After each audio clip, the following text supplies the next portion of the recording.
What's going on, fight fans? Welcome to yet another episode of. Hold on. Yeah, if you guys didn't notice, I changed the channel's name. It used to be the MMA show, and now welcome to the Fight Maniac.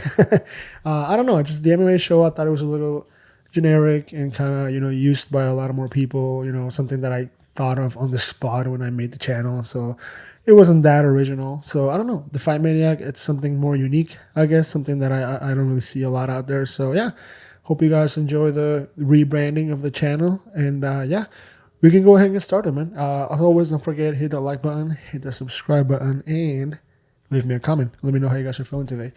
But yeah, we had obviously UFC 305 this Saturday, past Saturday, over there in Perth, Australia. And yeah, it was Dricus Duplessis headlining versus Israel Adesanya. If you watch my past video, I think I kind of predicted Israel win by either KO or TKO or by decision. I did talk, however, about how Dricus could find. I mean, I don't want to say I predicted it because I didn't predict Dricus is winning, but I did say that Dricus, if he has some success on the feet, what he's going to do really good is also mixing up a takedown. And that's exactly what he did. He cracked Izzy round number 4. Izzy was doing good. I mean, in my opinion, he was winning the fight. He had the more success on the feet, and he stuffed a lot of takedowns from Dricus. So I thought that was, I love to see that. But then, Izzy, he has this weird thing where he kind of, if he gets cracked and if he's close to the fence, he kind of runs away to the side. And at the end, that's kind of what got him, because Dricus catched up to him and was able to crack him from the side. Like Izzy was almost completely turned the other way, and Dricus just came on and boom, blasted him from the side, almost like this. And that's when Izzy was a little wobbled, and again, mixing it up, being a complete martial artist, he went for the takedown, got it, was already immediately in Izzy's back, and got his neck, and that was the end. So Dricus Duplessis winning by submission. Yeah, I mean, I gotta say, I thought Izzy looked really good. I don't think this might be a little controversial, but I don't think he looked like prime Izzy. Prior to this fight, I was watching back some of his fights, the one against Costa, the ones against Whitaker, and then most importantly, the ones against Anderson Silva. And I gotta say, that Izzy back in the day looked much smoother, much faster, okay? And better movement, or just faster overall. I think faster is the main takeaway. I think his technique is good. I mean, he was having great success on the feet, but I don't know, he just looked a little slower than prime Izzy. So it's kind of crazy to say that, okay, Izzy might now be out of his prime. So, it is unfortunate. We obviously wanted all to see an Izzy win, make a comeback. I mean, probably, arguably, one of the UFC's biggest superstar, other than Conor. And yeah, I mean, shout out to Dricus for getting the dub fair and square. It was a good fight. It was a good, entertaining fight, and the whole card was good overall, man. But as far as what's next for Dricus, I mean, obviously, a good option was Alex. He called out, right after the fight, Alex had a post about, I want to come back down to 85 one more time, right? But Alex has a fight booked already. He's fighting Khalil Roundtree. So let's not jump any gun now. Now, if Alex, when is that? That's UFC, I don't know, that's coming up, right? That's UFC 307 in October. So if Alex is able to get past Khalil on a relatively, easy fashion, like we're kind of used to seeing from him, then I wouldn't be surprised if he does decide to come back down to 85 and fight Dricus before the end of the year, maybe like December. That might be difficult since all of the pay-per-views are already kind of booked. Still kind of depends on what John Jones wants to do and what Conor McGregor wants to do, because November and December might be reserved for those fights. But again, if Alex is known for fast turnarounds, so if he's able to get past Khalil on a fast fashion like we're used to, then we might see Alex versus Dracus, because that's honestly the fight that most people want to see. As far as actual middleweight goes, let's see who we have here. I mean, we have Sean Strickland is also a good option. However, that's a fight we already saw. I don't know if the UFC would be interested in putting on that rematch right away. They might wait. And also it kind of depends on what Izzy wants to do. I think if Izzy wants to go back in there for a title eliminator fight, for a number one contender fight, then we could potentially see a Strickland versus Izzy rematch. Also another possibility is that Robert Whittaker is going to be fighting pretty soon also against Hamzat. So that could potentially also be another title eliminator fight. So as far as the middleweight division goes right now, the wheels are turning. The wheels are turning. When a dominant champion falls like Izzy, the train keeps going. So now we have more people coming in the picture for the title shot. A lot of them already fought Izzy and lost, so that's why it's kind of tough to make those fights against Izzy for a contender fight. It wouldn't make a lot of sense if it's Sean or if it's Robert, depending. But I guess we'll just have to wait and see what the UFC wants to do with the middleweight division. But hey, shout out to Dracus for getting that dub. I thought it was very impressive, and the guy's just a finisher. I mean, all it is he finishes fights. That's all it is. He knows how to finish fights.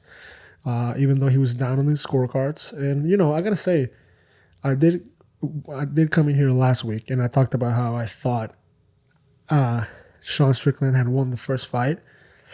I don't know. I kind of changed my mind on that. I went back and I rewatched it, and I got to say the first 3 rounds are all Dracus. I mean, you can tell right away. So, that's just what I think. But if you have another opinion, and if you want to see Dracus versus Sean again, then that might be the obvious next fight for middleweight, in my opinion. But yeah, I guess we'll just have to wait and see. Now, the reality is that whether you like Dracus or not, his record right now is looking pretty fucking tasty, okay? Because now you have wins over Whittaker, Strickland, and Israel. So I think that, if he continues, who knows? He might squeeze into that potential pound for pound ranking list, or potentially, if he continues to defend that belt, gets more defense than Izzy, than Anderson.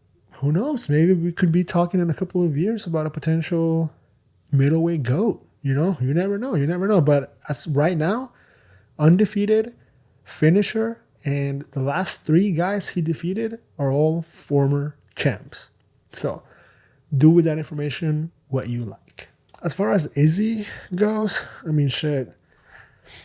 I don't know. He already took some time off, so I don't think he has to make that excuse again of like, I want to take some time off again after a loss.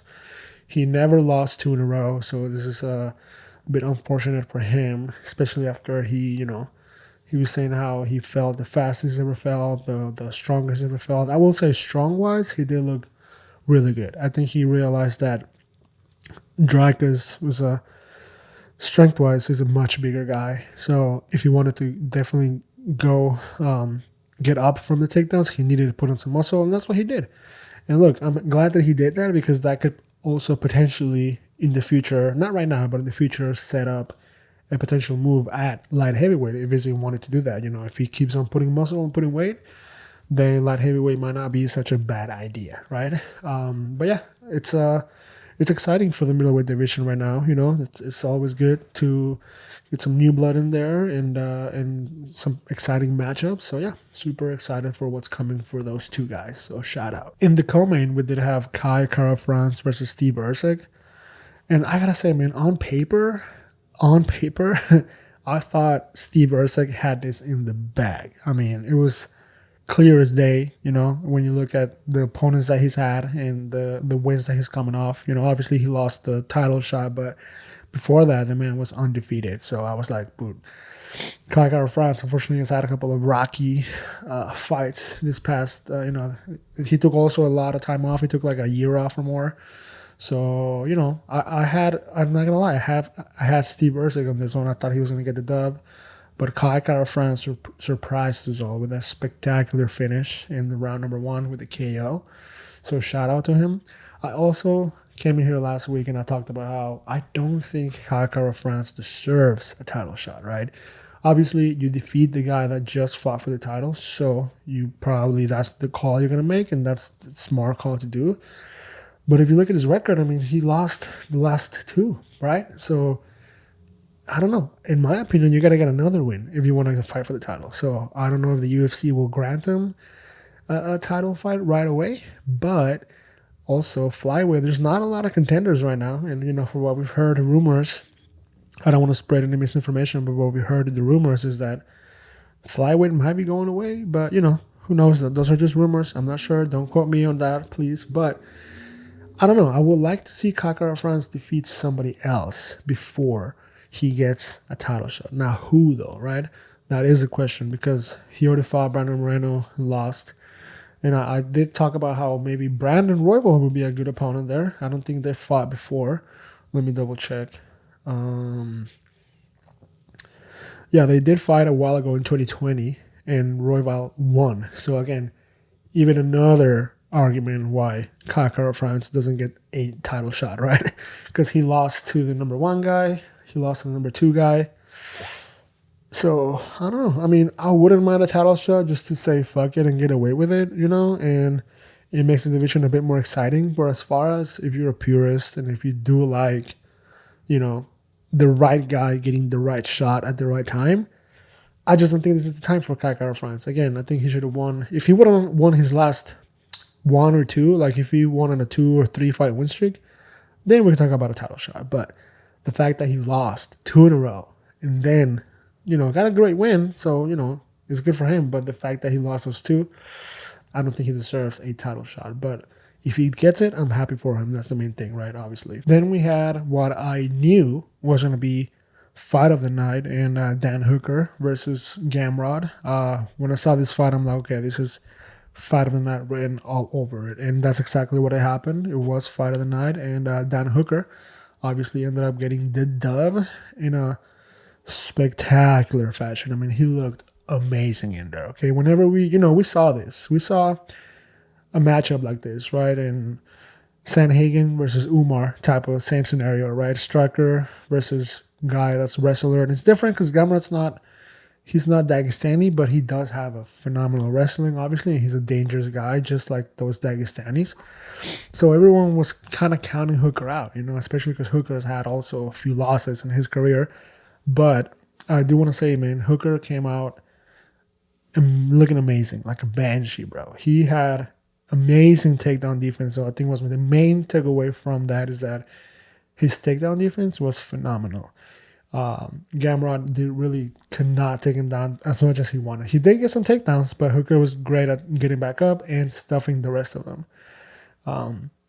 And then on the feet, it was Hooker all day long on the feet. So shout out, man. Hooker looks amazing. And I'm glad because now he is back in the top 5 of the division. I think he was before, but then obviously with the few losses, he dropped back down. But now he's back. Now there's some fun potential matchups there for him. You have, I think he called out Oliveira, which would be a great match for him. You obviously have the champion Makhachev, who unfortunately he already lost to, but a rematch down the line, especially if he keeps winning, it probably makes sense.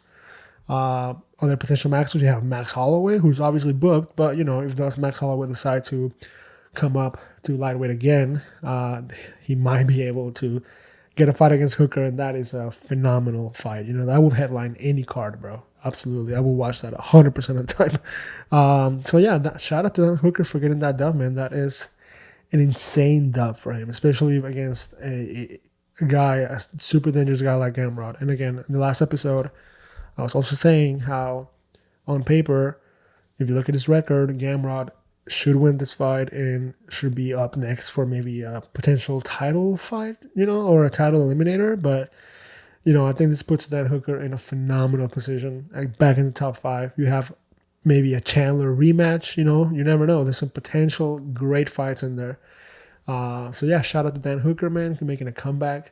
And yeah, I'm glad that he's back in the win column. He definitely fell on some rough times there, getting a few losses, but now he is back, so that is good. Then we had Tai Tuivasa versus Jairzinho Rosenstruck, a fight that it was entertaining to watch, but whenever two heavyweights of this caliber fight, you kind of expect like a first or second round knockout. But this fight went to the decision. Obviously, the dub were to Jairzinho Rozenstruik. Yeah, I mean, just like I talked about last time as well, Ty is a guy that, unfortunately, he cannot get away anymore with not having good cardio, with not having good technique. He's a guy that just tries to go for the kill. And, he did show more technique this fight. He showed a little bit more patience. He wasn't just swinging and banging like he usually does in a crazy fashion, but he showed a bit more patience and more being more smart in there. But ultimately, Jairzinho got the best of him, getting the dub by decision. Also, fun fact that happened. One judge gave all 3 rounds to Ty Tuivasa, okay? That was insane, bro. Insane. So then what happened, which was never happened before, was that the UFC, or not the UFC, but maybe the commission or someone said, hey, this guy out. You gotta, and in the broadcast, they said it, this guy, I forget his name, but they said he was relieved from his duties for the rest of the night, which was good. That's something that we need to see a lot more, a lot more in cards. I'm glad they're finally cracking down on judges that just are terrible at scoring. It's been a topic that many people talk about. I know Joe Rogan talks about that a lot as well, how these guys are potentially never stepped an octagon in their lives and they're judging this fight, and half the time they might not even know what they're really looking for. They might just look for the guy with the more damage in their face, and they're not supposed to, but, you never know. But I'm glad that guy got, let go, or I don't know if he got let go or fired, but as far as that night, he was not judging any more fights. So that's good. That's something that needs to happen, I think, a lot more. A lot more. Because, yeah, giving all 3 rounds to Ty was insane. I mean, if you just look at the total strikes, Rozenstruik had triple the total strikes, 92 versus 30. Like, bro, that is insane. So shout out to Jairzinho. That puts him, I think, in my opinion, now on a top position in the division to potentially, challenge Tom Aspinall later down the line. I think that's obviously the main one that we all want to see, right? Although, I don't know if they already fought. Let me double check that. Okay, no, they have not fought, but he does have a loss against Curtis Blades, who is the one that just challenged for the title. So, I mean, it would make sense, I think, especially right now. He currently was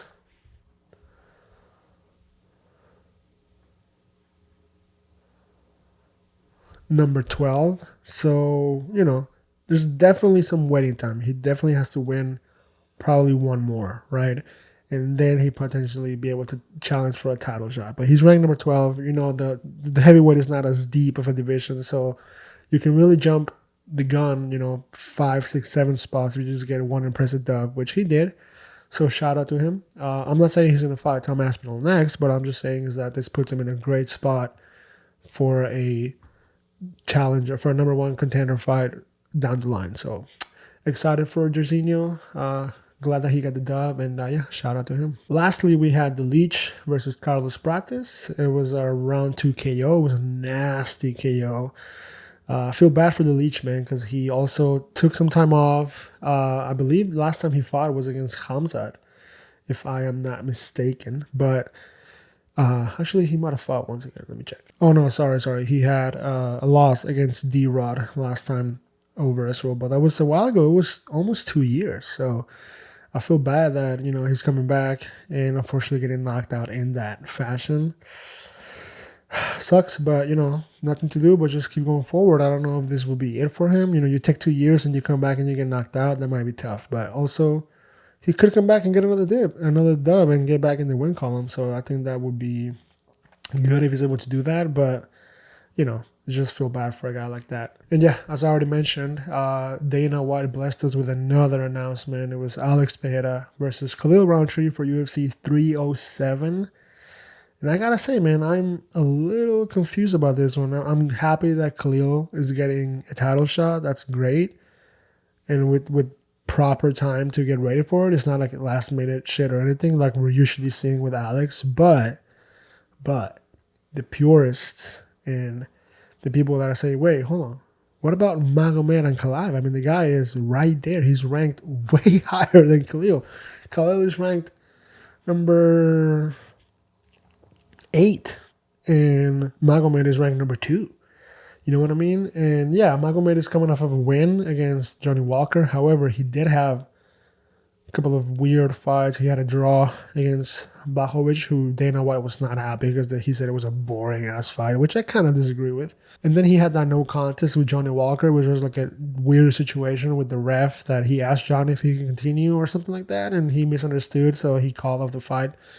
But yeah, and then Magomed at some point was talking a little shit, saying that he maybe wanted to leave the UFC and shit like that. So, in my opinion, that's why he's not getting a title shot. Because maybe the UFC is like, oh, you want to talk shit? You want to threaten with leaving? All right, well, step off the game. Step off this. Go to the sidelines, So it's tough because a lot of people have been saying ever since before Alex fought Jiri, there was even Jamal. They were saying, well, what about Ankalaev? I mean, he's right there. He's been dominant for a while rather than those past 2 fights. Why is he not getting a shot, right? And I mean, I don't want to this is not a conspiracy or anything, but I don't know why Ankalaev is not getting a title shot. Now, maybe there's something we don't know. Maybe he's injured. Maybe he didn't take the fight. Maybe they gave it to him and he didn't take it or something, but I doubt it. And it's weird because, Ankalaev is a great matchup for Alex. If he's able to not get knocked out in the first round and he's able to take Alex down, that might be a good matchup for Alex. He might pull a submission win against Alex and we have a new champ. So that was an interesting fight that I was probably looking forward to. But, for whatever reason, they completely got past Ankalaev. And this sucks because, like I said earlier, if Alex is able to get past Khalil, nobody's going to mention Ankalaev anymore, okay? Because now we have Alex potentially at heavyweight and, most importantly, potentially at middleweight again. So would you rather entertain, if you're the UFC, would you rather entertain 2 super fights or a ranked guy in the division, right? Which we've already seen they do not like, or at least they do not favor. So would you rather, are you going to promote the guy that you've been shadowing for a while? They completely shadow banned him. I mean, they completely disregarded him. It's crazy. It's like he's not there. So are you going to promote that guy, or are you going to promote 2 potential super fights that will make you millions of dollars, right? They're not dumb. They know what they're doing. So in my opinion, if Alex get past, if he gets past Khalil, Magomedov can kiss that title shot goodbye for a while. He'll get it eventually, especially if he keeps winning. But that's another thing. The UFC say, okay, you wanna talk your shit, you wanna be that guy. All right, well, here's this killer, right? Here's this undefeated up and coming guy. So they're gonna keep giving him matchups that probably make no sense, matchups that probably lower guys that are maybe undefeated, right? And hoping that he loses, right? Again, I'm not trying to get conspiratorial, but I think that's what we have seen in the past. And I think this is what might be happening with Magomed, right? To completely disregard the guy is wild, bro. But, I feel bad, but I hope that he's able to get a title shot pretty soon, I don't know. I don't think he has anything booked right now. He might have something booked, actually. Let me check. Okay, so he does have a fight booked against Rakic at UFC 308. So that also is after the Alex Pereira fight. So, who knows? Maybe if Ankalaev is able to get the dub and then Alex gets the dub, maybe he'll get a title shot. But then again, I don't know, because at that point, the UFC is going to look at Alex and his opportunities. They're going to say, well, we have a super fight at heavyweight or we have a super fight at middleweight. So, or an easy rematch at light heavyweight. So they're going to, when it comes to those options, Ankalaev is way, way low. So feels bad, but wishing for the best. Well, that is all for today, guys. Thank you so much for watching. I appreciate you all. And also, always don't forget, leave a like, leave a comment, and hit the subscribe button. Let me know how you guys are feeling today. Anything I just said makes some sense, or am I speaking nonsense? Just let me know, guys. Thank you, and peace.